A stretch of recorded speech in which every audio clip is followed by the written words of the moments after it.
Hello YouTube family members, welcome to mom with Yashu cooking world YouTube channel. అందరూ ఎలా ఉన్నారు? Please first time మన వీడియోస్ని చూస్తున్న వాళ్ళు సబ్స్క్రైబ్ చేసి అలానే లైక్, షేర్, కామెంట్ కూడా చేయండి. ఈరోజు మనమైతే మష్రూమ్ గ్రేవీ కర్రీ చేస్తున్నామండి. ఎలా చేయాలో ఒకసారి చూసేయండి. దీనికి కావాల్సింది మష్రూమ్స్ అండి. ఈ మష్రూమ్ని శుభ్రంగా పొట్టు తీసేసి వాటర్లో వేసుకుని శుభ్రంగా కడుక్కొని పక్కన పెట్టుకున్నాను. మీడియం సైజ్ టమాటోలు 2, పచ్చిమిర్చి 3, ఉల్లిపాయలు 2, అలానే మీ టేస్ట్కి సరిపడేంత కారం, మీ రుచికి సరిపడేంత సాల్ట్, కొద్దిగా పసుపు, వీటితో పాటు కొద్దిగా అల్లాన్ని అలానే వెల్లుల్లిని కూడా తీసుకుని పక్కన పెట్టుకోవాలి.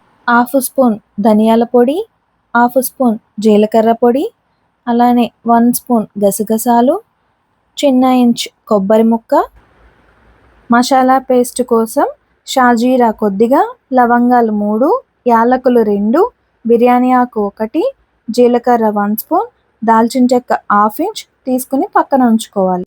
ఇప్పుడు కర్రీ ప్రిపరేషన్ కోసం స్టవ్ ఆన్ చేసుకుని ఒక ప్యాన్ పెట్టుకుని దీంట్లో ఆయిల్ అయితే వేసుకున్నానండి. ఈ ఆయిల్ హీట్ అయిన తర్వాత కట్ చేసి ఉంచుకున్న ఆనియన్ పీసెస్ని కూడా వేసుకుంటున్నాను. 1.5 ఆనియన్ మాత్రమే వేసుకున్నానండి, ఇంకొక హాఫ్ పక్కన పెట్టుకున్నాను. ఇవి కొంచెం ఫ్రై అయిన తర్వాత పచ్చిమిర్చిని కూడా దీనిలోకి యాడ్ చేసుకుని 1 నిమిషం పాటు ఫ్రై చేసుకోవాలి. అలానే తీసుకున్న గరం మసాలా ఏదైతే ఉందో దాన్ని కూడా వేసుకుని మరొక నిమిషం పాటు ఫ్రై చేసుకోవాలి. ఇలా ఫ్రై చేసుకున్న తర్వాత మనం దీనిలోకి వెల్లుల్లిని అలానే అల్లాన్ని కూడా యాడ్ చేసుకుని ఫ్రై చేసుకోవాలండి. ఇప్పుడైతే మనం కట్ చేసి ఉంచుకున్న టమాటో పీసెస్ని కూడా దీనిలోకి యాడ్ చేసుకుని ఒక 2 నిమిషాల పాటు మగ్గించుకోవాలి. 2 నిమిషాల తర్వాత మనకి టమాటో ముక్కలు అనేవి మెత్తగా అయిపోయాయండి. స్టవ్ ఆఫ్ చేసుకుని పక్కన పెట్టుకోవాలి. ఇప్పుడు ఒక మిక్సీ జార్ తీసుకుని దీనిలోకి కట్ చేసి పెట్టుకున్న కొబ్బరిని అలానే గసగసాలను కూడా యాడ్ చేసుకుంటున్నానండి. ఇప్పుడు వీటిని మెత్తని పేస్ట్లా గ్రైండ్ చేసి పక్కన పెట్టుకోవాలి. అలానే వేరొక మిక్సీ జార్లోకి ఆనియన్ మసాలా ఏదైతే ఉందో దాన్ని చల్లారిన తర్వాత దీనిలోకి యాడ్ చేసుకుని దీన్ని కూడా మెత్తని పేస్ట్లా చేసుకుని పక్కన పెట్టుకోవాలి. ఇప్పుడు మళ్ళీ ఒకసారి స్టవ్ ఆన్ చేసుకుని ఫ్లేమ్ అనేది సిమ్లో పెట్టుకున్నానండి. ముందుగా తీసుకున్న ప్యాన్ ఏదైతే ఉందో దాన్నే పెట్టుకుని కొద్దిగా ఆయిల్ అనేది యాడ్ చేసుకుంటున్నాను. ఈ ఆయిల్ హీట్ అయిన తర్వాత మిగిలిన ఆనియన్ ఏదైతే ఉందో దాన్ని కూడా చిన్న పీసెస్గా కట్ చేసుకుని దీనిలోకి యాడ్ చేసుకున్నానండి. ఈ ఆనియన్ని బ్రౌన్ కలర్ వచ్చేంత వరకు ఫ్రై చేసుకోవాలి. ఇలా ఫ్రై చేసుకున్న తర్వాత కొంచెం కరివేపాకును కూడా యాడ్ చేసుకుంటున్నానండి. కరివేపాకు వేసుకోవడం వల్ల స్మెల్ అనేది మంచిగా వస్తుంది. తర్వాత ముందుగా గ్రైండ్ చేసి పెట్టుకున్న ఆనియన్ టమాటో పేస్ట్ ఏదైతే ఉందో దానిని దీంట్లోకి యాడ్ చేసుకుంటున్నాను.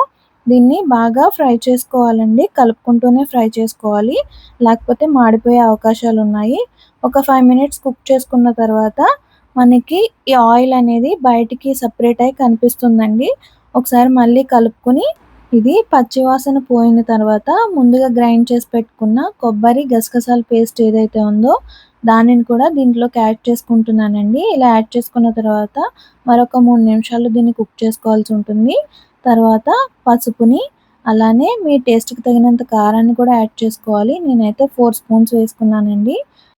దీనిలోకే సాల్ట్‌ని కూడా యాడ్ చేసుకుంటున్నానండి. ఇలా సాల్ట్‌ని యాడ్ చేసుకున్న తర్వాత అంతా కలిసేలా బాగా కలుపుకోవాలి.